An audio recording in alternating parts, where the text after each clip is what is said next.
Learning target 8. Relate the graph of a quadratic function to an equation. So we're going between graph and equation. We've talked about this quite a bit before, so I don't think that this is going to be really new information. More as just kind of a review or just kind of connecting between the equation and the graph. So I don't think it'll be too tough. The first thing we want to look at is this table up here. So we've got equations A, B, C, and D, all 4 different quadratics, and they're in different forms. So we talked about vertex form, we talked about general form, we talked about factored form. They're all in different forms, and then we've talked in class, I know a lot about what you can tell from each one. So what we're going to do is just go through, fill in this table, and then we'll match them to a graph in just a minute. The very first thing that we should look at is that A is in factored form. So when it's in factored form, one of the things that we can tell are that you have got these 2 zeros. So consider zeros, vertex, direction. We can see the zeros, and we've also talked about that the zeros are the same as the x-intercepts. So we know the x-intercepts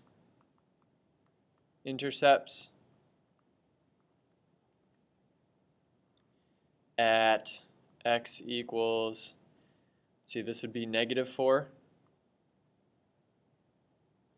and at x equals +2. Again, I'm just looking for the zeros or the roots right there. So we know it has x-intercepts at x equals -4 and x equals 2. We also know if we were to expand this, we would get an x squared with no coefficient. So that means really that the coefficient is 1.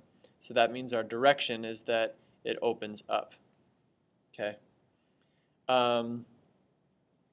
How we know this is because it's in factored form. We used the zero product property to solve and get those zeros, or those x-intercepts. So we got those from the zero product property.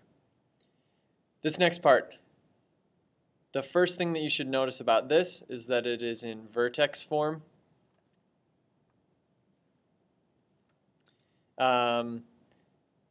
And from vertex form, obviously we can find the vertex. Okay, fairly self-explanatory. The vertex is at 3, 6. So remember when we were talking about translations, this would be, we've translated from the parent function with the vertex at 0, 0, we've translated 3 to the right. So that's why we have this -3. Remember we talked about it's always like minus and then whatever the x-coordinate of the vertex. So here this is 3. And then we've got a +6 on the end, so that's how I know the y-coordinate is 6. That's kind of the how you know this.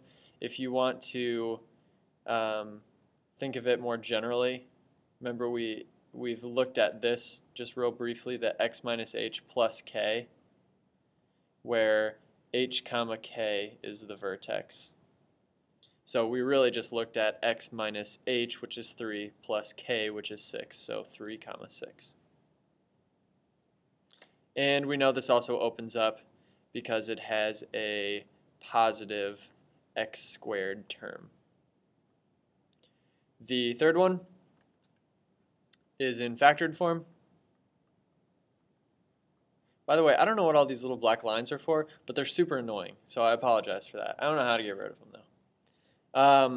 Anyways, so it's in factored form, so obviously we can find the x-intercepts.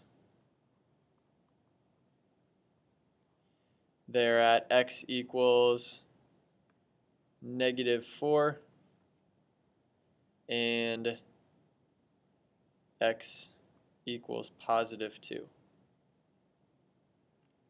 Okay, so it's literally the same x-intercepts as this first one. The only difference is since we have a negative right here, that means that this is going to open down. And again, you can put zero product property in here because that's how we found the x-intercepts.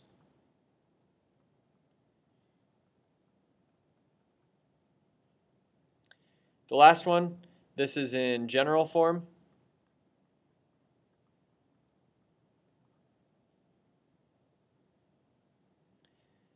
General form can tell us what direction it opens. So this has got a positive 1 as the coefficient, so it's going to open up.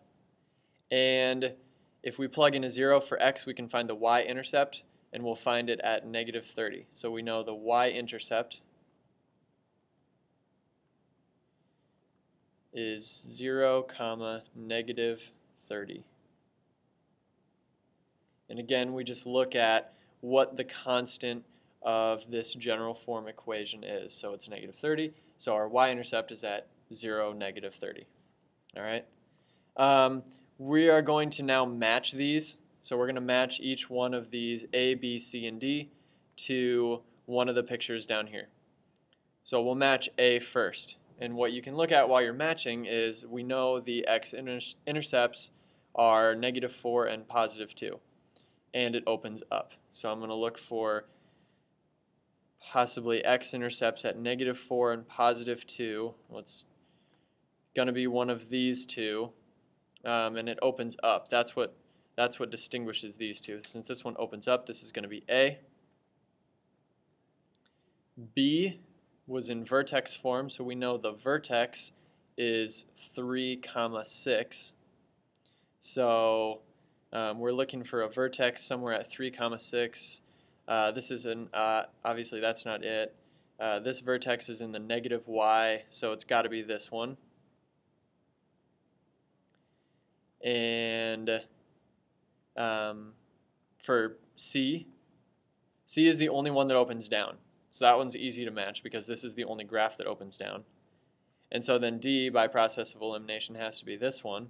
But also, because we have this y-intercept way down here at 0, negative 30.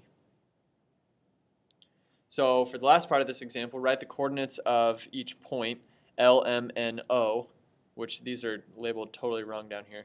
So I'm going to make this one O, and we'll make this one N.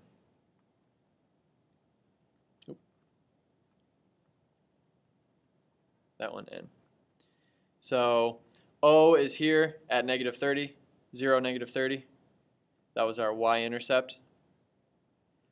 N, the point N right here is actually our vertex of that equation, which we found is 3, 6.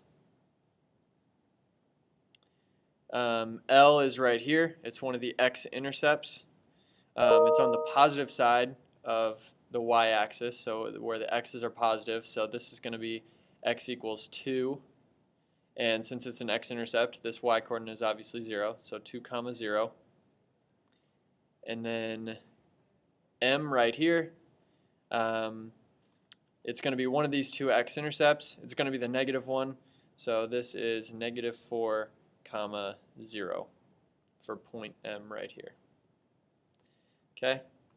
So just drawing some connections between these different forms of quadratics, some different characteristics about them, their graphs, and then some of these important points that we should look for. Okay, so before class, write two quadratic equations. You can write one of them in factored form, write the other one in vertex form, and then sketch a quick graph of each one. And bring those to class with you tomorrow.